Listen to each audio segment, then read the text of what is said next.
सुप्रभात बच्चों हमने पहली वीडियो में जो प्रीवियस वीडियो थी संस्कृत की, उसमें मैंने आपको स्वरनाम शब्द के बारे में समझाया था और मैंने आपको कहा था कि उनको आपको फेयर नोटबुक में लिखना है। बेटा आपको कई बच्चों का प्रश्न था कि मैम हमें ये हिंदी की नोटबुक में करना है या अलग से। बेटा आपको ये अलग से नोटबुक बनानी है, सेपरेट नोटबुक बनानी है, उसमें आपको संस्कृत का काम करना है, ठीक है। और मैंने आपको याद करने के लिए भी दिया था, तो आई होप आपने याद भी कर लिया होगा और वो काम पूरा भी कर लिया होगा।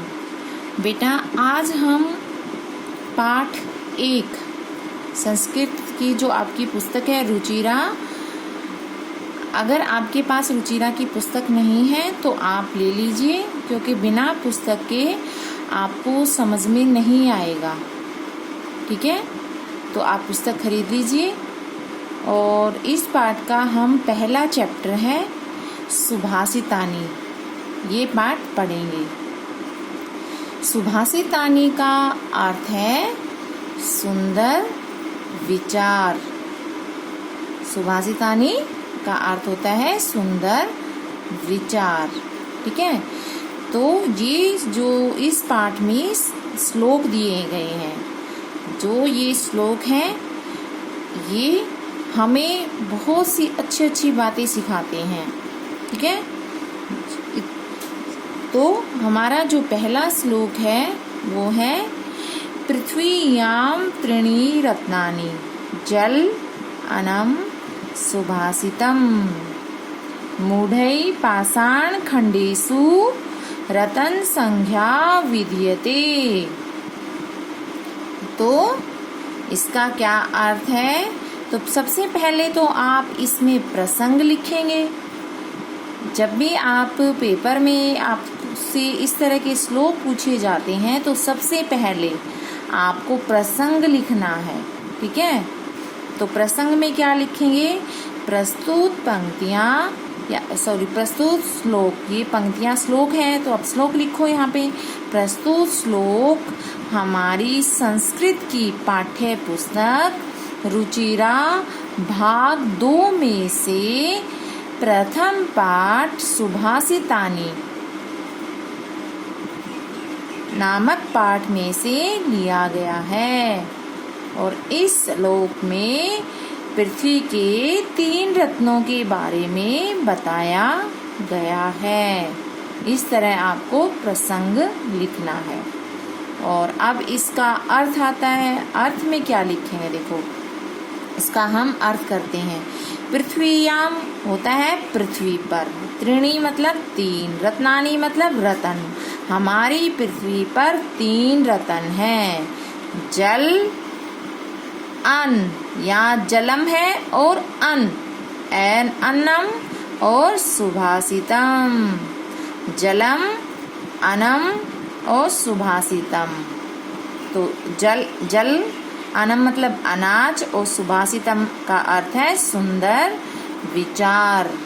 मूढ़ई होता है मूर्ख लोग पाषाण खंडेषु पत्थर के टुकड़ों को रतन संज्ञा, रतन का नाम विधीयते दे देते हैं। इसका अर्थ है कि जो मूर्ख व्यक्ति होते हैं उन्हें इतना भी ज्ञान नहीं होता कि जल हमारे जीवन में सबसे जरूरी क्या है? जल है, अनाज और सुंदर विचार, सुंदर वाणी। ये ही हमारी पृथ्वी पर 3 रतन हैं। लेकिन जो मूर्ख लोग होते हैं वो तो केवल पत्थर के टुकड़ों को ही रतन मान लेते हैं। अगला है सत्येन धार्यते पृथ्वी, सत्येन तपते रवि, सत्येन वाति वायुश्च, सर्वं सत्ये प्रतिष्ठितम्। सत्येन मतलब सत्य से ही, धार्यते मतलब धारण करती है, पृथ्वी सत्य को ही धारण करती है। क्योंकि ये कहते हैं कि पृथ्वी पर ही, जो पृथ्वी है वो सत्य पर ही स्थित है, ठीक है।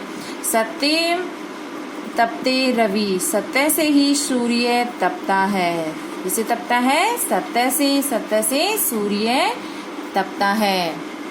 अगला है सत्येन वाति वायुस्य, सत्य से ही हवा बहती है। सर्वम सत्ये प्रतिष्ठितम, प्रतिष्ठितम मतलब टिका हुआ है।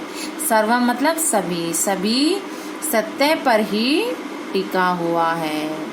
कि जो हमारी पृथ्वी है उस पर सत्य, ये पृथ्वी है वो सत्य को धारण करती है। सत्य से ही सूर्य तपता है, सत्य से ही हवा बहती है। सब कुछ सत्य पर ही स्थित है या टिका हुआ है।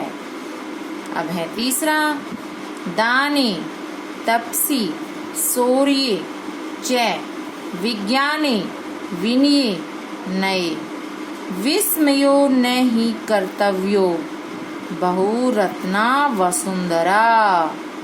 दाने, दाने मतलब दान देने में,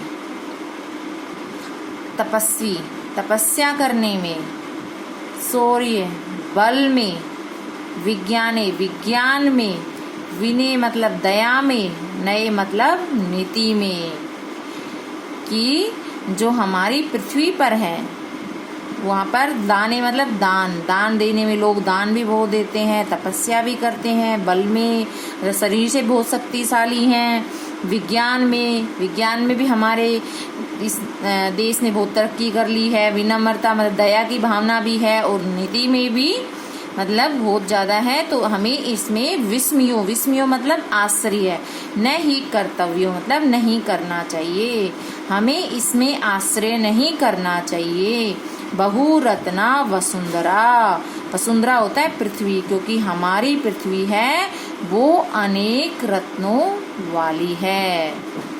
ठीक है, दान देने में, तपस्या में, बल में, विज्ञान में, दया और नीति में हमें आश्रय नहीं करना चाहिए, क्योंकि हमारी पृथ्वी अनेक रत्नों वाली है। आगे समझ में बच्चों। अगला है सद्भि एव साहसीत, सद्भि कुर्वीत संगतिम, सद्भिर्विवादम मैत्रीम च न सद्भि किंचित आचरेत। इसमें बताया है, तो इस श्लोक में किसके बारे में बताया गया है, आपको इसमें प्रसंग सब में लिखना है, लेकिन बार बार वो लिखने की जरूरत नहीं है कि प्रस्तुत पंक्तियां हमारी हिंदी की। जैसे इसमें इस पाठ में इस श्लोक में किसके बारे में बताया गया है, इस श्लोक में बताया गया है कि हमारी पृथ्वी 3 रत्नों वाली है। और ये इसमें बताया गया है कि इस श्लोक में बताया गया है कि सब कुछ सत्य पर ही टिका हुआ है। पर इस श्लोक में बताया गया है कि हमारी पृथ्वी अनेक रत्नों वाली है। और इस श्लोक में बताया गया है कि हमें अच्छे लोगों की संगति में रहना चाहिए। तो सबसे पहले आप प्रसंग लिखोगे, फिर उसका अर्थ करोगे। तो इसमें है सद्भि एव साहसी, सद्भि होता है सज्जन लोग, अच्छे लोग, साहसित मतलब बैठना चाहिए, हमें सज्जन लोगों की संगति में ही बैठना चाहिए। साहसित मतलब बैठना चाहिए, सद्भि होता है सज्जन, हमें सज्जन लोगों की संगति में ही रहना चाहिए, बैठना चाहिए। सद्भि कुर्वीत संगतिम, और हमें सद्भि सज्जन लोगों की संगति में ही, कुर्वीत मतलब रहना चाहिए। ठीक है, हमें सज्जन लोगों की संगति में ही बैठना चाहिए, सज्जन लोगों की संगति में ही हमें रहना चाहिए। सद्भिर्विवादम मैत्रीम, और हमें सज्जन लोगों के साथ ही मित्रता और विवाद मतलब झगड़ा और मित्रता करनी चाहिए। क्योंकि अगर हम सज्जन व्यक्ति के साथ अगर हमारा झगड़ा हो भी जाता है, तो सज्जन व्यक्ति के अंदर दया की भावना होती है, वो कभी हमारा बुरा नहीं सोचेगा। ठीक है, लेकिन अगर कोई बुरा व्यक्ति, असज्जन व्यक्ति होता है, उसके साथ अगर आप शत्रुता करोगे तो वो आपका कभी भी बुरा कर सकता है। तो इसलिए हमेशा सज्जन लोगों के साथ ही बैठना चाहिए, सज्जन लोगों के साथ ही रहना चाहिए, और सज्जन लोगों के साथ ही झगड़ा या मित्रता करनी चाहिए। ना सद्भि किंचित आचरेत, ना सद्भि होता है असज्जन लोग, बुरे लोगों के साथ हमें कुछ भी नहीं करना चाहिए, ना मित्रता करनी चाहिए और ना ही शत्रुता करनी चाहिए, हमें उनके साथ कुछ भी नहीं करना चाहिए। अगला है धन धान्य प्रयोगेषु विद्याया संग्रहेषु च आहारे व्यहारे च त्याग लज्ज सुखी भवेत। तो इसमें है, इसका अर्थ है कि इस श्लोक में, पहले हम प्रसंग लिखेंगे, इस श्लोक में बताया है कि हमें कभी भी लज्जा नहीं करनी चाहिए। तो धन धान्य प्रयोगेषु, धन के प्रयोग में, धन का प्रयोग करने में, विद्याया संग्रहेषु, विद्या को बांटने में, ठीक है, और आहारे मतलब भोजन करते समय, व्यवहार करने में हमें कभी भी लज्जा नहीं करना चाहिए। जो लज्जा को, त्याग मतलब छोड़ देता है, लज्जा को छोड़ देता है, वही सुखी रहता है। ये इसका है कि धन धान्य प्रयोग, धन का प्रयोग करने में, कि हमें धन का प्रयोग करने में कोई मतलब लज्जा नहीं करनी चाहिए, और विद्या को बांटने में, अगर आपके पास आप विद्या है, अच्छी विद्या आती है, आपको ज्ञान है किसी चीज़ का, तो उसको दूसरों को समझाने में आपको लज्जा नहीं करनी चाहिए। कई होते हैं कि जिनको मतलब आता सब कुछ है लेकिन दूसरों को समझाने में झिझक महसूस करते हैं, ठीक है, तो इस तरह हमें नहीं करना चाहिए। आहारे मतलब भोजन करते समय भी हमें लज्जा नहीं करनी चाहिए। ये कई जो बच्चे जो साई नेचर के होते हैं, वो अगर किसी दूसरे के घर में चले जाते हैं तो दूसरों को देखकर वो खाना नहीं खाते, उनको लज्जा आती है।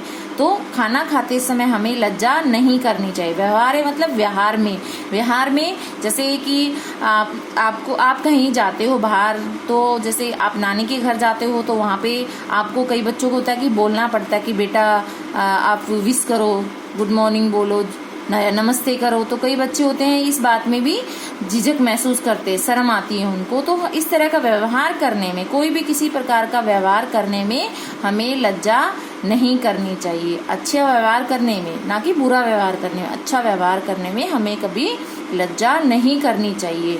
त्याग लज्ज सुखी भवेत, और लज्जा को छोड़ने वाला व्यक्ति ही हमेशा सुखी रहता है, ठीक है। अगला है क्षमा वशीकृतेर लोके क्षम्या किम न साध्यते शांति खड्गे करे यस्य किम करिष्यति दुर्जन। क्षमा होती है माफी वशीकृते लोके, माफी एक ऐसा हथियार है जिससे क्षम्या किम न साध्यते, जिससे मनुष्य क्या प्राप्त नहीं कर सकता। क्षमा, अगर आपसे कोई गलती हो जाती है, ठीक है, और आप सामने वाले को बोलते हो सॉरी, ठीक है, तो वो एक सॉरी शब्द है, तो उससे वो आपको क्या करेगा, माफ कर देगा। और आप अपने एटीट्यूड में रहोगे और उसको कुछ नहीं बोलोगे तो वो क्या करेगा, उसको गुस्सा आएगा, वो आपको कुछ बोलेगा, आपको माफ नहीं करेगा। तो ये कहते कि क्षमा, माफी एक ऐसा हथियार है जिससे मनुष्य क्या प्राप्त नहीं कर सकता। शांति खड्ग करे, शांति खड्ग करे मतलब हाथ में, जिसके हाथ में शांति रूपी तलवार है, यस्य किम करिष्यति दुर्जन, उसका दुष्ट व्यक्ति क्या करेगा। मतलब कि अगर आप एकदम शांत स्वभाव के हो और कोई सामने वाला है वो आपको भला बुरा कहता है और आप कुछ नहीं बोलते उसके बारे में, ठीक है, तो वो आपको कितनी बार बोलेगा, एक बार बोलेगा, फिर आप कुछ नहीं बोलोगे, फिर दूसरी बार बोलेगा तब भी आप कुछ नहीं बोलोगे, तीसरी बार बोलेगा तब भी आप कुछ नहीं बोलोगे। तो वो सोचेगा कि मैं ही बोलने जा रहा हूँ, ये तो कुछ रिस्पॉन्स ही नहीं दे रहा, तो वो क्या करेगा, वो खुद ही हट जाएगा, वो आपको कुछ बोलेगा ही नहीं। लेकिन अगर वो आपको कुछ बोल रहा है, फिर आप उसको गुस्से में कुछ बोल रहे हो, तो क्या होगा, इससे झगड़ा बढ़ जाएगा। तो इसमें क्या है कि यदि आपके पास शांति रूपी तलवार है तो उस व्यक्ति का दुष्ट व्यक्ति क्या करेगा, अर्थात कुछ नहीं कर सकता। जिसके हाथ में शांति रूपी तलवार है, माफी एक ऐसा हथियार है जिससे मनुष्य क्या प्राप्त नहीं कर सकता। जिसके हाथ में शांति रूपी तलवार है उसका दुष्ट व्यक्ति क्या करेगा, अर्थात कुछ नहीं कर सकता। ठीक है, एक बार मैं दोबारा से सबकी एक बार हिंदी करवा देती हूँ ताकि आपको अच्छे से समझ में आ जाए। पहला है, हमारी पृथ्वी पर 3 रत्न हैं, जल, अनाज और सुंदर विचार। मूर्ख व्यक्ति पत्थर के टुकड़ों को रत्न का नाम दे देते हैं। ठीक है, हमारी पृथ्वी पर 3 रत्न हैं, जल, अनाज और सुंदर विचार। मूर्ख लोग पत्थर के टुकड़ों को रत्न का नाम दे देते हैं। दूसरा है, पृथ्वी सत्य को धारण करती है, सत्य से ही सूर्य तपता है, सत्य से ही हवा बहती है, सब कुछ सत्य पर ही टिका हुआ है।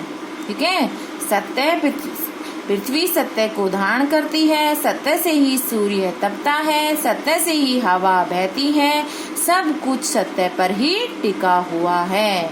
अगला है, दान, तपस्या, बल, विज्ञान, दया और नीति में हमें आश्रय नहीं करना चाहिए। विस्मय होता है आश्रय नहीं करना चाहिए, क्योंकि हमारी पृथ्वी है वो अनेक रत्नों वाली है। ठीक है, दान, तपस्या, बल, विज्ञान, दया और नीति में हमें आश्रय नहीं करना चाहिए, क्योंकि हमारी पृथ्वी अनेक रत्नों वाली है।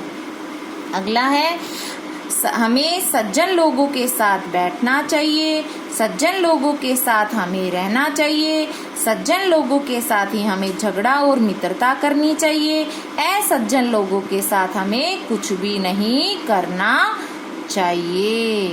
ठीक है, सज्जन लोगों के साथ बैठना चाहिए, सज्जन लोगों के साथ हमें रहना चाहिए, सज्जन लोगों के साथ ही हमें मित्रता और झगड़ा करना चाहिए, असज्जन लोगों के साथ हमें कुछ भी नहीं करना चाहिए। अगला है, धन धान्य का प्रयोग में, विद्या को बांटने में, भोजन करते समय और व्यवहार में हमें कभी भी लज्जा नहीं करनी चाहिए।